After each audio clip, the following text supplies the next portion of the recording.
Mana mungkin desa itu bisa dijadikan agunan ke bank. Ya. Kalau bukan ada kong kali kong waktu itu. Waktu itu ya, Mas ya. 80 tahun Indonesia Merdeka masa sih desa dilelang? Iya. Komisi 5 DPR RI dan Kementerian Desa sepakat mengeluarkan semua desa yang di kawasan hutan itu dikeluarkan di kawasan hutan. Berapa itu, Pak? Yang total dalam 100% masuk kawasan hutan itu hampir 3.000 desa. 3.000 desa seluruh Indonesia? Yang beririsan dengan hutan ada 20.000 desa. Nah itu kan membuat situasi kebatinan masyarakat terganggu.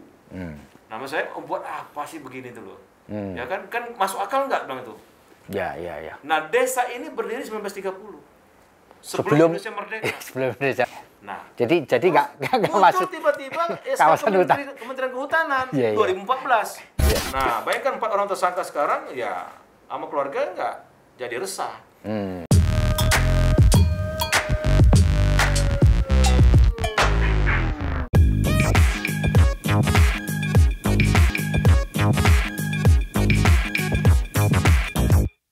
Assalamualaikum warahmatullahi wabarakatuh. Salam damai sejahtera buat kita semua. Bertemu kembali dengan saya, Feby Mahendra Putra, Direktur Pemberitaan Tribun Network. Tribunas, beberapa waktu yang lalu Menteri Desa dan Pembangunan Daerah Tertinggal, Pak Yandri Susanto, memberikan informasi yang cukup mengejutkan. Apa itu? Adalah ada 2 desa di wilayah Kabupaten Bogor yang ternyata dalam kondisi akan dilelang karena menjadi jaminan utang piutang pada zaman 1989 yang lalu, ya. Jadi itu sudah lama dan kemudian juga ada sekitar 800 hektar tanah lah yang menjadi jaminan itu, dan kemarin Pak Menteri Desa dan Pembangunan Daerah Tertinggal meninjau kawasan itu dan kita ingin dengar langsung dari Pak Yandri apa sebenarnya yang terjadi. Dan selain itu juga kita akan ngobrolin soal desa-desa yang berada di wilayah hutan. Selain tentu saja mengenai koperasi Desa Merah Putih dan makan bergizi gratis. Saya akan sapa beliau. Pak Yandri, Assalamualaikum. Waalaikumsalam, Mas Feby. Luar biasa, Pak Yandri. Ya. Kita ini juga terkejut ini dapat informasi yang Pak Yandri sampaikan kepada DPR. Sebenarnya ceritanya gimana sih Pak Yandri dari hasil Bapak kemarin ke sana? Saya juga terkejut, Mas Feby. Iya. Jadi bagaimana mungkin yang sering saya sampaikan di berbagai forum itu, apakah di Kemendes atau di DPR, di rapat Komisi 5 tanggal 16 September, kemudian rapat sama pimpinan DPR di hari Tani tanggal 24 September dipimpin oleh Prof. Dasko. Saya bilang bagaimana mungkin ini kok desa dilelang gitu. Kan? Nah, jadi karena ada Pak Karso, Lurah Sukamulya, Kepala Desa Sukamulya, dan Ibu Atika, Kepala Desa Sukaharja, Kecamatan Sukamakmur, datang ke Kemendes sekitar 1,5 bulan yang lalu. 1,5 bulan yang lalu mereka datang ke Kemendes. Karena ada laporan juga melalui saya langsung undang kepala desanya. Nah, mereka cerita, jadi memang betul katanya banyak sekali pelang yang dipasang di desa itu bahwa tanah ini dilelang. Termasuk yang menyedihkan ya ada penduduknya kan. Ada masjid, situ ada rumah dan lain sebagainya. Terutama yang di Sukamulya. Ya. Ada satu kampung yang padat penduduk itu yang dilelang juga. Nah, saya tentu sebagai Menteri Desa dan Pembangunan Daerah Tertinggal, ini kan wilayah tanggung jawab saya nih, Mas Feby. Nah, menurut saya pasti ada sesuatu hal yang yang konsep lah saya yang tidak benar ini. Ya. Mana mungkin desa itu bisa dijadikan agunan ke bank. Ya. Kalau bukan ada kong kali kong waktu itu. Waktu itu ya, Mas ya. Jadi tahun 82 ada dari PT Gunung Batu oleh Lee Dermawan, itu Bank Pembangunan Asia. Jadi sekitar 810 hektar. Jadi ada 470 hektar ada di Sukaharja, kemudian ada 377 hektar di Sukamulya. Saya kemarin sudah ke sana, langsung lihat ke lapangan, dan saya langsung ketemu sama warga di sana, Mas Feby. Yang mereka sampaikan, kami Pak tidak pernah memberikan kuasa, tidak pernah menjual, tidak pernah menerima duit, atau tidak pernah merasa dilibatkan dalam hal proses kredit kepada pihak bank itu. Nah, artinya sekali lagi ini ada hal yang tidak benar. Nah, oleh karena itu menurut saya kan negara harus hadir, Mas. Ya. Saya tanya gimana situasinya, ya kami resah Pak. Bayangkan ini tanah kami dari kakek kami, nenek kami, gara-gara dilelang begini, disita begini, kami ingin urus PTSL atau sertifikat gratis melalui ATM BPR nggak bisa diproses. Ya. Kemudian mau kami urus juga sertifikat melalui yang normal juga nggak bisa diproses. Jadi menurut saya ini sesuatu yang tidak boleh terjadi. Nah, oleh karena itu saya akan konsultasi karena saya memang bukan hak saya untuk menghentikan proses hukum itu kan. Ya. Tapi sebagai Menteri Desa yang punya banyak kaitan dengan desa, terutama dengan pemerintahan desa, wilayah desa, itu saya akan berusaha untuk mereview ini kemana titik temunya ini. Nah kalau di situ kan saya lihat kan pengamanan aset dari Kejaksaan Agung Republik Indonesia. Nah mungkin dalam waktu dekat saya akan konsultasi silaturahmi dengan Pak Jaksa Agung sebagai yang diberi mandat oleh negara atas putusan Mahkamah Agung tahun 91 untuk menyita itu. Nah nanti mungkin saya juga akan ke Mahkamah Agung. Kalau saya itu sebenarnya kalau mau lebih simple, lebih enak dan lebih nyaman buat warga, ya apa mungkin dua desa ini tanah itu dikeluarkan atau dicoret dari aset yang diagunkan oleh pihak bank tadi yang kreditnya macet, sehingga masyarakat bisa kembali untuk bercocok tanam atau tanahnya yang selama ini nggak bisa disertifikat bisa jadi sertifikat. Artinya saya ingin kenyamanan warga itu jauh lebih penting daripada kita sekedar mungkin melaksanakan putusan hukum yang saya katakan tadi disinyalir tahun 80 itu pasti mungkin ada kong kali kong nih antara pihak bank sama yang kredit. Pak Yandri kalau boleh cerita, jadi pelang lelang itu atas nama siapa Pak? Kementerian Keuangan kah atau Balai Lelang? Kementerian Keuangan karena itu menjadi aset sitaan ya BLBI. Jadi dulu adalah tinggalan kasus BLBI ya. Bank Pembangunan Asia. Udah nggak ada lagi Bank Pembangunan Asia. Ya, lalu kemudian kan itu BPPT yang kemudian ngurusi BPPT nggak ada lagi, sekarang ke Kementerian Keuangan berarti. Keuangan. Nah, itu yang diperintahkan tentu jaksa sebagai aparat penegak hukum kan. Ya. Tapi itu juga berdasarkan putusan Mahkamah Agung tahun 91. Ya. Jadi menurut saya beginilah, ini kan negara. Ya kan, apa sih yang nggak bisa kita lakukan kalau buat rakyat ya kan. Dan itu saya lihat lahan juga terbengkalai. Ya. Jadi lahan itu Pak Menteri ketika ditinjau ke sana itu wujudnya apa Pak? Ya, tanah kosong begitu. Belukar, semak belukar. Ada yang rumah. Oh, ada yang rumah juga? Ada. Yang di Sukamulya itu perkampungan, ya kan? Dihuni orang ya? Iya. Ada rumah-rumahnya. Iya. Nah, saya kan di 80 tahun Indonesia Merdeka masa sih desa dilelang. Iya. Dan nggak produktif juga itu, walaupun dipasang pelang begitu akhirnya masyarakat nggak bisa masuk, nggak bisa menggarap, apalagi kalau kita kaitkan dengan ketahanan pangan sekarang. Itu tanamnya lahan tidur akhirnya. Saya ketemu dengan Bu Ami, kemudian dengan beberapa warga yang tanahnya memang kami bilang, Bu, Ibu korban kan? Iya Pak, tanah saya berapa ribu meter itu saya ada AJB-nya, ada liter C-nya, tapi ketika kami mau urus sertifikat nggak bisa, terus kami menggarap sekarang was-was. Jadi ya sekali lagi misalnya negara harus hadir lah. Pak Yandri sudah berusaha berkomunikasi dengan Kementerian Keuangan Pak terkait dengan kondisi. Ini dulu yang sebenarnya dalam waktu dekat saya akan ke Kejaksaan Agung. Kejaksaan Agung dulu ya. Ya bagaimana duduk persoalannya, terus mungkin cari solusi hukumnya bagaimana. Kalau sekali lagi saya kan bukan ahli hukum. Kalau saya itu dalam hati saya itu gimana saya itu mengedepankan kepentingan rakyat di desa, kira-kira begitu. Inti pokoknya. Terus mungkin saya juga akan konsultasi dengan Mahkamah Agung. Putusan terakhir kan berdasarkan putusan Mahkamah Agung. Nah, terakhir mungkin setelah konsultasi persoalan hukum, landasannya kuat, kemudian ada solusi terbaik yang mungkin saya akan bertemu dengan Menteri Keuangan. Oke, Pak Yandri kalau boleh ditarik mundur sedikit. Awalnya Pak Yandri tahu soal lelang dua desa itu dari laporannya dua kepala desa itu atau gimana? Ya, tahunya pertama kali Pak? Ya jadi ada teman yang ngasih tahu. Mana kepala desanya? Saya tunggu. 3 jam saya nunggu kepala desa tuh. Oh, jadi awalnya diberitahu oleh seorang teman dulu. Iya. Saya bilang udah hari ini aja. Mana kepala desanya? Telepon. Undang ke Kemendes, ke kantor saya. Saya tunggu 3 jam. Karena memang kemarin juga saya ke sana itu 2,5 jam kan dari Jakarta kan. Itu kan perbatasan antara Bogor sama Cianjur. Kecamatan Sukamakmur. Iya. Pak Yandri, dalam beberapa kesempatan Bapak kan pernah menyinggung bahwa desa itu juga masuk di dalam kawasan hutan. Itu gimana itu ceritanya? Jadi kemarin Mas Febi, saya sebelum meninjau pelang lelang itu kedua desa itu Sukamulya dan Sukaharja, saya lebih dulu ke desa Sukawangi kemarin. Sukawangi ini nama Pak Kadesnya Pak Budianto. Ya. Ya. Saya hujan-hujan datang ke sana, kabut kemarin itu, turun hujan lebat. Saya pertama turun ke SD. Ke SD berapa kemarin itu? SD negeri ya. Udah ditunggu ramai sama siswa-siswanya. Dari kelas 1 sampai kelas 6 sama gurunya dan kepala sekolahnya, Pak Nandang kepala sekolahnya. Saya datang ke sana. Saya bilang, "Oh, Pak Kades, apakah ini juga masuk kawasan hutan?" "Iya, Pak." Saya tanya Pak Nandang, "Ini sekolah berdiri semenjak tahun berapa?" "Tahun 80-an, Pak." "Apakah dulu masuk kawasan hutan?" "Enggak, Pak." Yang bangun sekolahnya siapa? Pak Soeharto, Pak, melalui dana Impres. Nah, itu sedang dibangun melalui DAK, dana pemerintah juga.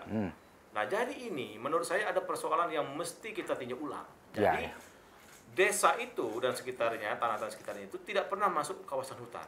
Tapi waktu Menteri Kehutanan di era 2014, siapa itu Menteri Kehutanannya? 2014 itu. Zamannya Pak Jokowi berarti ini. Ya. Mengeluarkan SK Kementerian Kehutanan bahwa Desa Sukawangi 100% masuk kawasan hutan. Bayangkan tuh Mas Febi. Satu desa Mas. 100%. Jadi saya ke SD, kemudian saya bergerak dikit jalan kaki, saya masuk ke puskesmas pembantu. Bagus sekali puskesmasnya. Saya tanya, apakah ini dibangun oleh pemerintah? Iya. Apakah ini dulu kawasan hutan? Enggak. Saya juga lihat masjid banyak, pesantren banyak, ada MBG di situ. Kemudian ada PAUD dan ada kantor desa. Nah, ini menurut saya juga ada yang keliru. Masa sih buat SK Kementerian Kehutanan nggak lihat dulu fisiknya ya? Iya. Fisiknya, Iya. Ya kan? Nah, apa efeknya, Mas Febi? Ya, efeknya lah. Efeknya, saya berdialog dengan RT RW, dengan BPD, kepala desa, warga. Ada sekarang 4 orang yang tersangka. Karena menggarap lahan mereka dianggap oleh Kementerian Kehutanan melalui gakum mereka itu dianggap merambah hutan. Ya. Loh, saya kan sedih. Saya ketemu sama Ibu Dewi. Ibunya menurut saya sangat baik lah ibu itu. Udah umur 59 saya tanya kemarin. Pak, saya yang tersangka. Wah, saya mau nangis lihatnya tuh. Oh, ibu yang tersangka? Iya. Kenapa ya? Karena saya garap lahan saya dan dianggap membeli secara ilegal karena itu wilayah hutan. Jadi ini kan merembet kalau ini. Jadi yang membeli lahan dan yang menjual itu kan bisa kena juga. Termasuk kepada saya bisa kena juga karena mengeluarkan surat. Nah, siapa yang korban? Rakyat lagi, Mas Febi. Saya ini nggak mau. Gitu. Nah, bayangkan 4 orang tersangka sekarang, ya sama keluarga nggak jadi resah. Jangankan 4 keluarga tadi sebilang itu yang tersangka. Seluruh masyarakat yang saya tanya itu, yang saya temuin dari mulai anak-anak SD sampai ke orang tua yang sudah umurnya ada yang 70 tahun, saya temui kemarin ada yang 50 tahun, itu semuanya resah. Kenapa? 100%, bayangkan 100%. Iya. Gimana? Saya nggak masuk akal. Ada SK Kementerian Kehutanan memasukkan di tahun 2014, bukan zaman Pak Prabowo, bukan. Ya kan? Di pemerintahan yang lalu. Nah, ini yang mau saya urai. Maka, alhamdulillah kemarin, tanggal 16 September kemarin, waktu rapat kerja di Komisi 5, semua perusahaan saya adukan ke Komisi 5. Nah, saya sampaikan, saya paparkan. Alhamdulillah di tanggal 16 September itu, kesimpulan pertamanya Komisi 5, DPR RI, dan Kementerian Desa sepakat mengeluarkan semua desa yang di kawasan hutan itu dikeluarkan di kawasan hutan. Berapa jumlahnya, Mas Febi? Mungkin kaget. Berapa itu, Pak? Yang total dalam 100% masuk kawasan hutan itu hampir 3.000 desa. 3.000 desa seluruh Indonesia? Yang beririsan dengan hutan ada 20.000 desa. Nah, yang beririsan itu artinya ini rumahnya. Ya. Kucuran air kalau hujan itu langsung kena kehutanan. Jadi kalau mereka mau bercocok tanam, mau bikin kandang ayam, nggak bisa. Bertani nggak bisa. Karena itu kawasan hutan, nggak terlarang ya. Terus gimana mereka hidup? Ya kan? Nah, ini kalau dikaitkan dengan Astacita ke-6 Bapak Presiden Prabowo membangun dari desa, yang nggak kena.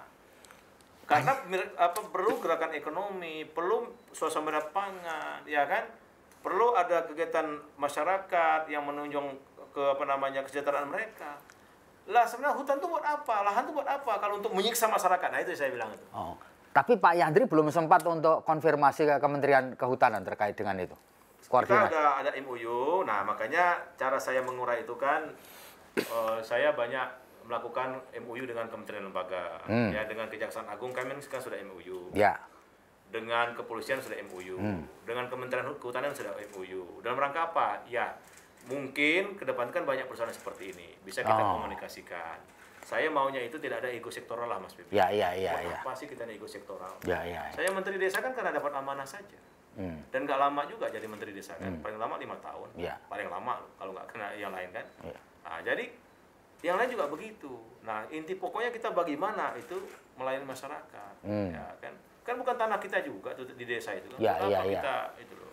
Nah, jadi mungkin juga dalam waktu dekat, karena saya kemarin menemui para tersangka itu, saya juga akan ketemu dengan Menteri Kehutanan sama penting Gapnya ya. ya, penegakan hukum di sana. Pertama saya minta tersangka itu tidak ditahan. Tapi memang saat ini tidak ditahan. Belum. Kan mereka kan was-was. Kapan saja bisa ditahan ya. Dan calon-calon yang lain juga kan tanya Pak, siapa kemarin yang nanya saya itu. Saya ini juga udah kelihatannya mau tersangka juga Pak dia. Tolonglah Pak Menteri supaya kami ini nggak tersangka yang lain katanya. Nah itu kan membuat situasi kebatinan masyarakat terganggu. Nah maksud saya buat apa sih begini tuh loh? Ya kan masuk akal nggak bang itu? Ya. Nah desa ini berdiri 1930. Sebelum Indonesia merdeka. Sebelum Indonesia merdeka ya. Kan kepala desa saya ingat yang namanya Pak Arya pertama 1930 sampai 1935. Sudah berganti kepala desa sampai sekarang itu di Sukaharja itu sebanyak 16 kali kepala desa berganti. Ya. Nah, jadi nggak masuk tiba-tiba kawasan hutan. Kementerian Kehutanan 2014. Iya. Mana tuh 1930 sama 2014? Jauh banget. Ya kan? Ya kan? Nah, tadi saya bilang apakah waktu mengeluarkan SK itu lihat nggak basicnya? Ada dialog nggak? Existingnya gimana? Sejarah tanahnya gimana? Dan di 100% termasuk kawasan hutan tadi sudah banyak sertifikat yang dikeluarkan oleh BPN dan ATR. Ya. Ya negara juga. Ya, tabrakan. Iya kan? Ini negara, yang korban saya masyarakat. Dan ternyata bukan hanya di situ saja kan, berarti kan? Bapak sebut angkanya tadi bukan hanya di... Bukan. Di Bogor aja itu dari berapa desa itu, ada 74 desa di Kabupaten Bogor yang masuk kawasan hutan. 74 desa.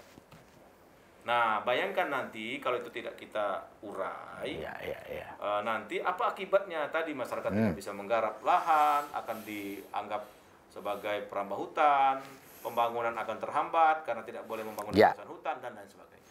Begitu Mas Ubi. Pak Yandri, kalau melihat situasi ini, kebetulan kan juga di desa-desa itu juga akan berdiri juga ada, mungkin sudah berdiri koperasi desa Merah Putih. Mungkin Pak Yandri bisa menjelaskan apa peran Kementerian Desa terkait dengan koperasi desa Merah Putih ini. Semenjak dilantik 21 Oktober 2024, Mas Febi, saya itu nyaris nggak pernah pulang. Ya. Muterin desa-desa di Indonesia dan saya kan nggak nginap di hotel. Saya nginapnya di desa. Di wilayah itu. Penduduk, ya kan? Karena kalau di hotel ya tentu biaya tinggi dan ada jarak sama masyarakat. Kalau di desa saya malamnya bisa kegiatan di lapangan, bikin tenda yang datang ribuan dari anak kecil, laki perempuan, dewasa, semuanya bisa terlibat. Nah, apa yang saya dialogkan? Bagaimana maunya Bapak Presiden sampai ke masyarakat? Salah satunya Koperasi Desa Merah Putih. Nah, Koperasi Desa Merah Putih itu akan menjadi tulang punggung ekonomi di desa. Yang selama ini kan yang jadi korban juga kan banyak di desa, judi online, banyak rentenir, tengkulak. Kemudian masalah pupuk yang nggak pernah sampai ke masyarakat, harga-harga mahal ya kan? Nah ini program strategis nasional yang ide besar dari Bapak Presiden ini, Kementerian Desa masuk dalam Inpres nomor 9 dan Kepres nomor 9, salah satunya itu ditugaskan Kementerian Desa itu untuk ikut mempercepat pembentukan Koperasi Desa Merah Putih. Nah maka saya punya tanggung jawab itu, diantara itu musyawarah desa khusus. Musyawarah desa khusus ya? Pembentukan Koperasi Desa Merah Putih. Jadi kemarin 81.000 yang diluncurkan oleh Bapak Presiden di Desa Bentangan, Klaten kemarin. Kan 75.000-nya dari desa. Nah, di Musdisus itu ya tugas saya kemarin itu. Dan alhamdulillah lancar, sekarang badan hukumnya sudah ada. Dan itu tidak terlalu sulit kemarin. Walaupun untuk kawasan Indonesia Timur, Papua, itu kemudian Maluku, NTT lumayan agak tantangannya, tapi saya bagi selon satu nginep di sana, saya bilang nggak boleh pulang sebelum selesai. Selesai. Nah sekarang kita memasuki tahap yang sangat penting, yaitu di mana Koperasi Desa Merah Putih atau KDMP ini untuk mengajukan bisnisnya, Mas Febi. Nah bisnis ini tentu melalui proposal bisnis yang diajukan melalui KDMP ke kepala desa, dibawa juga ke musyawarah desa biar masyarakat desa itu tahu apa yang mau dibisniskan. Sehingga tidak ada kongkal-lengkong, tidak ada yang ditutupi, semuanya transparan. Nah, kemarin alhamdulillah sudah 1.000 desa yang sudah kita lakukan musyawarah desa khusus. Insya Allah mungkin minggu ini atau paling lambat minggu depan 1.000 desa ini insya Allah sudah cair dananya yang pelaporan 3 miliar itu dari Jadi Bank Himbara. proposal ini ajukan ke Bank Himbara. Bank Himbara. Nanti akan muncul kreditnya ya. Kreditnya, tapi sebelum kredit muncul itu ya tentu Bank Himbara kan diberi kesempatan untuk melakukan verifikasi. Oh, Oke, verifikasi ya. Ini misalkan desa Kertasanah, dia ngajukan kredit atau uang buat gas LPG, diajukan 1.000 tabung. Setelah dihitung orang yang pakai cuma 500 tabung, nah itu dikoreksi dulu sama Bank Himbara. Ya. Dia ngajukan pupuk perlu berapa ton, misalkan. Setelah dihitung, ya kamu nggak sampai segitu, petani cuma sekian. Nah ini maksudnya ini keterbukaan, transparansi itu dikedepankan betul-betul sehingga tidak ada kongkal-lingkong dalam hal pembiayaan dan menjalankan bisnis di koperasi. Pak Yandri, sepanjang Bapak ketahui sebenarnya crucial point di dalam penyusunan rencana bisnis itu di sudut mana ya Pak Yandri? Ya karena jujur ya, karena kita lihat dari statistik Koperasi Desa Merah Putih, sumber daya manusia itu kan rata-rata tamat SMA. Dan mungkin selama ini kan mereka belum punya jam terbang untuk melakukan bisnis. Melakukan usulan kredit tadi. Kemudian melakukan pelaporan keuangan. Nah, ini yang tantangan kita sebenarnya. Ya. Skillnya ya. Nah, di situ krusial di situ sebenarnya. Maka pemerintah ini afirmasinya luar biasa Mas Febi. Jadi sebelum pernah di dunia ini, apalagi di Indonesia, afirmasi pemerintah terhadap koperasi ini luar biasa. Semua peraturan dipermudah, semua kebutuhan juga diadakan, termasuk tenaga kerjanya. Nah, bayangkan nanti untuk tenaga kerja yang ada di Koperasi Desa Merah Putih itu akan dikirim 2-3 P3K. Pegawai pemerintah dengan perjanjian kerja. Nah, artinya kan koperasi tidak terbebani lagi dengan bayar gaji pegawai. Maksud saya begini, masa sih nggak untung? Ya kan pegawai sudah dibayari, kemudian kredit tanpa agunan, bisnisnya enak semua. Coba pupuk, gas LPG, sembako itu kan kebutuhan hari-hari. Walaupun ya kita tetap kembangkan sesuai dengan potensi desa. Bebas ya. Apakah nanti mau mengembangkan perkebunan, pertanian, perikanan, atau mungkin ada bisnis yang lain silakan. Tapi yang pokok arahan Bapak Presiden itu yang wajib itu ada 6-7 gerai. Tapi simpan pinjam boleh kan? Ada. Ya. Gerainya simpan pinjam. Nah itu justru ini paling laris jangan-jangan Pak. Kata orang ini biasanya pinjam itu nggak pernah nyimpan kita ini kan. Nah dan ada justru simpan pinjam dihadirkan itu Mas Bibi buat tadi banyak sekarang kalau kita rata-rata lihat di desa itu banyak korban rentenir, imok atau pinjol ya kan, pinjaman online. Nah, dengan masuknya Bank Himbara, ada BRI, ada Mandiri di situ, ya mereka tentu akan secara fair lah ya kalau pinjam duit bunganya tidak bisa membunuh atau mencekik para peminjam, kemudian wajahnya atau yang dipinjam tahu, yang ini tahu. Kalau selama ini kan orang nggak tahu pinjol tiba-tiba tagihan masuk kan, berlipat-lipat. Nah, kenapa simpan pinjam itu ada gerainya? Salah satunya kita ingin menghentikan kelakuan jahat rentenir kepada masyarakat desa. Nah, tapi yang paling penting menurut saya moral hazardnya ini yang perlu kita jaga. Jangan sampai moral hazard ini muncul karena ya namanya moral hazard ya. Kenapa ya saya bilang begini Mas Budi? Karena di Peraturan Menteri Desa Nomor 10 tahun 2005 yang saya tanda tangan itu ada dukungan dana desa kepada KDMP bila mana dalam hal tahapan pembayaran kredit setiap bulan itu hal ada yang macet, nunggak, maka dana desa menjadi intersipnya. Oh gitu. Nah saya di sini saya kontakkan, sampai nggak apa-apa Pak, nggak dibayar, kan ada dana desa ini. Oh, gitu ya, apa ngeremehin gitu ya? Ngeremehin atau sengaja, tapi udah saya bilang waktu saya gitu ya. Kalau ada unsur kesengajaan, ada kemufakatan jahat, aparat penegak hukum akan masuk. Karena sekali lagi nggak mungkin rugi lah, masa jualan gas 1.000. Pak, kalau jualan pupuk rugi. Kalau boleh saya tahu Pak, dari dana desa itu yang boleh untuk internship di koperasi itu berapa banyak Pak? Maksimal 30%. Dari dana desa maksimal ya? Tapi kalau dia untung kan nggak terpakai. Ya. Nggak terpakai. Makanya saya ketemu dengan asosiasi kepala desa, saya sampaikan, kalau kamu benar ngurusin koperasi ini, rakyatmu sejahtera, ekonomi bergerak, tenaga kerja akan banyak, dan kamu akan menjadi hebat. Jadi nggak usah khawatir dengan dana desa itu nggak akan terpakai kalau ini kamu benar-benar urus. Tuh. Pak Yandri, kalau menurut... dan lebih, saya cantumkan juga di Permendes nomor 10 itu, kalau untung, hasil, imbal jasa atau pembagian hasil itu ada 20% buat desa. Harus masuk ke desa? Masuk ke APBDes. Oh, ya. Ini bisa untuk, kesehatan, buat untuk SDM, buat pembangunan dan sebagainya. Pak Yandri, kalau menurut perkiraan Bapak itu koperasi desa Merah Putih itu akan tampak hasilnya mulai itu berapa lama itu Pak kira? Setahun? Tahapannya. Jadi gimana kemarin saya rapat di kantor Menko Pangan Pak Zulkifli Hasan, sering kami rapat hampir tiap minggu. Jadi 1.000 ini akan kita genjot, itu sebagai pilot project percontohan lah. Nah, setelah 1.000 itu kita akan menyasar ke desa mandiri dulu Mas Febi. Desa mandiri itu jumlahnya 20.503 desa. Kenapa disebut desa mandiri ya? Desa ini maju lah. Ya kan dari sisi pendidikannya, layanan dasarnya, kemudian transportasinya, sinyalnya semua sudah cukup lah. Ya kan, dan desa ini maju. Pusat ekonomi sudah berkembang. Jadi kita ingin nyasar ini 20.503. Setelah 20.000 ini selesai, dan insya Allah ini nggak lama, kita akan bergeser ke desa maju. Desa maju ini ada 20.500-an. Nah, 23.000. 23.000 Setelah itu kita ya. akan menyasar ke desa berkembang. Di bawah sedikit desa maju, ada 21.000. Dan memang ada tantangan yang terberat. Yang terberat apa? Di desa tertinggal yang sangat tertinggal.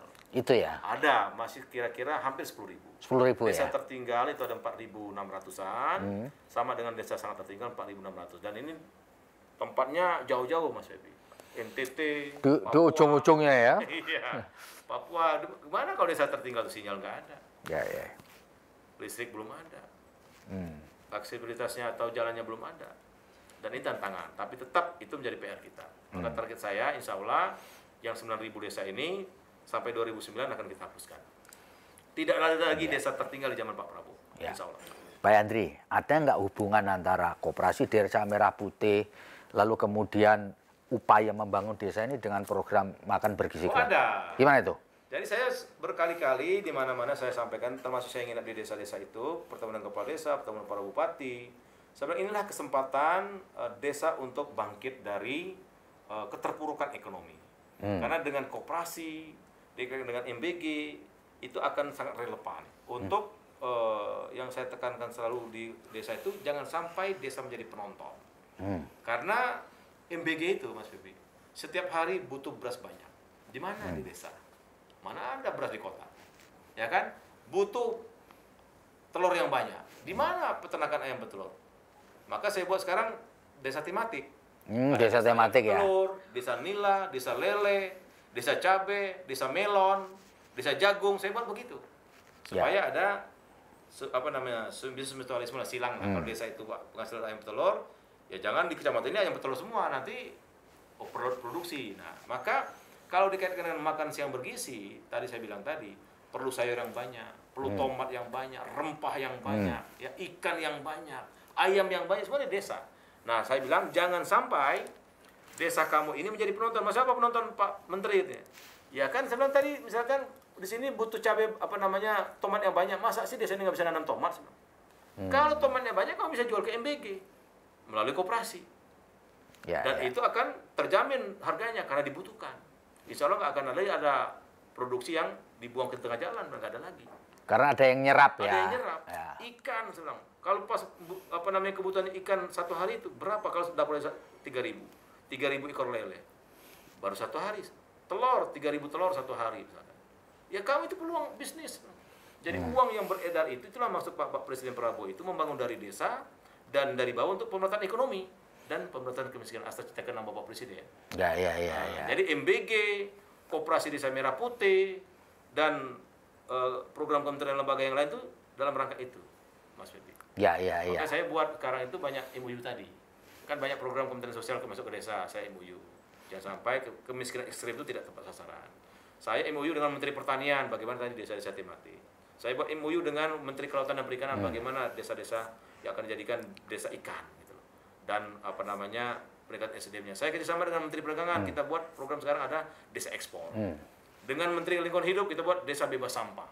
Jadi 12 aksi bangun desa bangun Indonesia itu saya sambungkan dengan kementerian lembaga. Karena kalau saya sendiri nggak mungkin. Banyak misalkan desa-desa yang belum punya PAUD, saya sudah MOU dengan Menteri Didaksmen. Nah, jadi gitu cara saya meramunya. Ya. Pak Yandri, apakah sepengetahuan Bapak, SPPG yang ada sekarang itu sudah mulai menyerap produk-produk dari desa-desa itu, Pak? Iya, saya banyak berkunjung ke SPPG dan SPPG juga banyak kontribusi juga dari Kementerian Desa karena BUMDes banyak terlibat. Oh, BUMDes ya? Iya, BUMDes punya dapur. Jadi mereka, BUMDes itu, tadi saya bilang kayak di Serang itu ada desa yang melihara lele, ada desa yang nanam jagung manis kan, ada yang nanam sayuran, ada yang itu bagus sekali saya kira. Tapi itu saya lihat kebutuhannya masih jauh dari cukup. Karena sekarang kan MBG kan belum sampai 50%, itu pun sudah mulai bahan bakunya sudah mulai terbatas. Nah, makanya itu perlu kita antisipasi, Mas. Jangan sampai nanti ketika itu semua penerima manfaat makan siang bergizi ini sudah full sampai 80 juta, ternyata bahan baku kita tidak siap. Itu yang Pak Yandri, kami ingin Pak Yandri memberikan satu closing statement atau pesan, terutama kepada Kopdes ya, termasuk para petani untuk memanfaatkan situasi ini. Silakan Pak. Jadi rekan-rekan, terutama anak muda ini, saya selalu sampaikan, ayo kembali ke desa. Tinggal di desa bisa mengalahkan pendapatan orang kota. Nah, sekarang ada Koperasi Desa Merah Putih, ada makan bergizi gratis, ada badan usaha milik desa, kami ciptakan desa wisata, desa ekspor. Nah, oleh karena itu, tolong ini dimanfaatkan peluang yang sangat bagus ini. Insya Allah kalau semua desa kita bergerak, ekonomi akan bangkit. Nah, maka tagline Kementerian Desa sekarang, bangun desa, bangun Indonesia. Jadi kalau kita membangun desa, sejatinya kita membangun Indonesia. Karena penduduk Indonesia 70% tinggal di desa. Kita tidak mau seperti Jepang hari ini, 92% rakyat Jepang meninggalkan desa, tinggal di kota. Sehingga Jepang mengalami persoalan sosial, pertumbuhan penduduk minus, pertumbuhan ekonomi minus, dan desa-desa di Jepang kosong. Kita tidak mau seperti itu, maka ayo pada semua pihak, mari kita bangun desa, bangun Indonesia. Terima kasih. Baik, terima kasih Pak Yandri. Moga-moga Bapak bisa menyelesaikan soal desa yang 100% masuk kawasan hutan.